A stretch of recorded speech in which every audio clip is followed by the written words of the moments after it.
రాష్ట్ర మంత్రివర్యులు పొన్నం ప్రభాకర్ గారు, గౌరవనీయులు రాష్ట్ర ముఖ్యమంత్రి వర్యులు, నేను గతంలో ఒక మాట చెప్పాను, రేవంత్ రెడ్డి గారు కాదు రేవంత్ గౌడ్ గారు అనే మాట నేను మళ్ళీ చెప్తా ఉన్నాను. కారణం బహుజనుల అభివృద్ధికి బహుజన చరిత్రకారుల్ని మనందరికన్నా ఎక్కువ గుర్తుపెట్టుకొని వారిని ఆదరించి ముందుకు తీస్తున్నటువంటి తొలి తెలంగాణ ముఖ్యమంత్రి రేవంత్ రెడ్డి గారు. బట్టి విక్రమార్క గారు, వేదిక పైన మంత్రులు, పార్లమెంట్ సభ్యులు, ఎమ్మెల్యేలు, ఎంపీలు, ప్రభుత్వ సలహాదారులు, నా గౌడ మిత్రులందరూ కూడా నమస్కారాలు. ముఖ్యమంత్రి గారు, గతంలో ఒక నానుడు ఉండేది, పుడితే రాజయ్య పుట్టాలి లేకుంటే గౌడయ్య పుట్టాలని. మేము చాలా గర్విస్తూ ఉన్నాం, గౌడ కులంలో పుట్టినందుకు గర్విస్తూ ఉన్నాను. ఏ గ్రామానికి వెళ్ళినా రాజు ఎలా మాట సాగుద్దో అలా గౌడ్లది కూడా మాట సాగుద్ది. ఈ రాష్ట్రంలో గౌడ్లు ప్రధాన భూమిక పోషించేందుకు ముందున్నారు. మీరు రేవంత్ గౌడ్గా, మా సోదరుడిగా, మా గండగా ఉంటే వచ్చేసారి కాదు, మా గౌడ్లు తలుచుకుంటే మరో 5 సార్లు ఈ రాష్ట్రంలో ప్రభుత్వం ఏర్పడుతుంది. ఆ దశగా మా ప్రయత్నం ఉంటుందనే మాట కూడా ఈ సందర్భంగానే మనవి చేస్తా ఉన్నాను. సర్వాయి పాపన్న మహావీరుడు 100 ఏళ్ల క్రితం శాస్త్రం సంకేతం లేని రోజున ఒక బీద కుటుంబంలో పుట్టి గోల్కొండ గడిని జయించినాడంటే ఆయన వీరత్వము, శూరత్వము, ఆయన ధైర్యం ఇవాళ ఈ విగ్రహం చూసిన ప్రతి వాడికి స్ఫూర్తినిస్తుంది.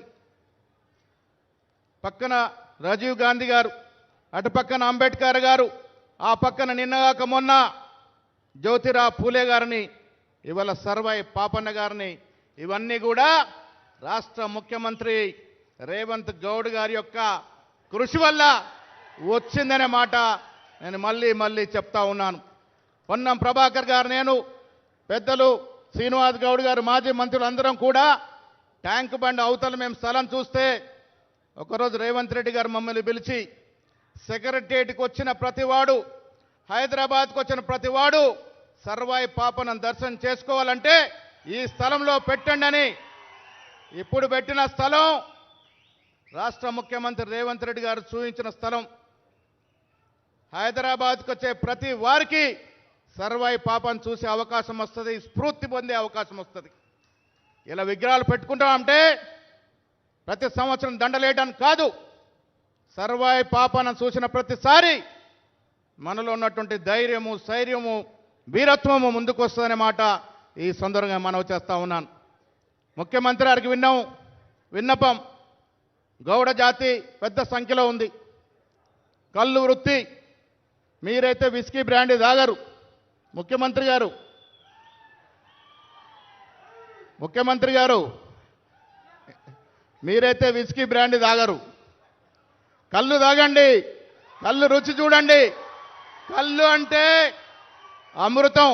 ఈ అమృతం మా బట్టి గారికి తెలుసు, బట్టి గారికి అమృతం రుచి తెలుసు, నీర రుచి తెలుసు. కళ్ళు ఆరోగ్యానికి మంచిది.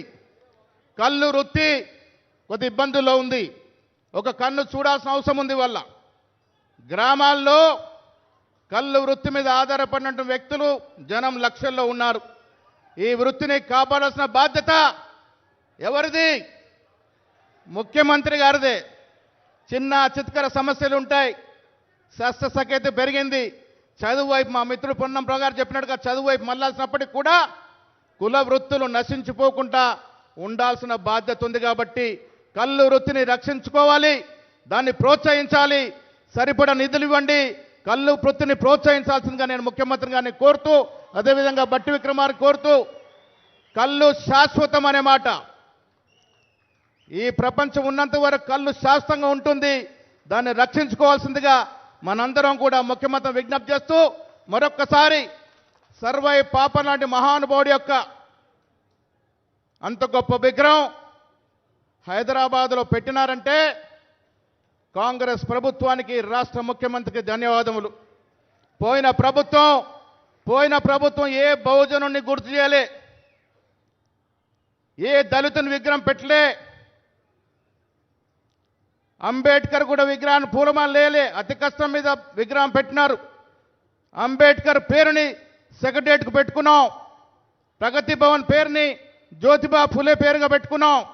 ప్రతి బహుజనుని గుర్తు చేస్తూ వారిని చరిత్రలో నిలిచిపోయే విధంగా విగ్రహాలను ప్రతిష్ఠిస్తున్నటువంటి రాష్ట్ర ముఖ్యమంత్రి గారికి మనస్ఫూర్తిగా ధన్యవాదాలు తెలియజేస్తూ మీ అందరి నుండి సెలవు. జై హింద్.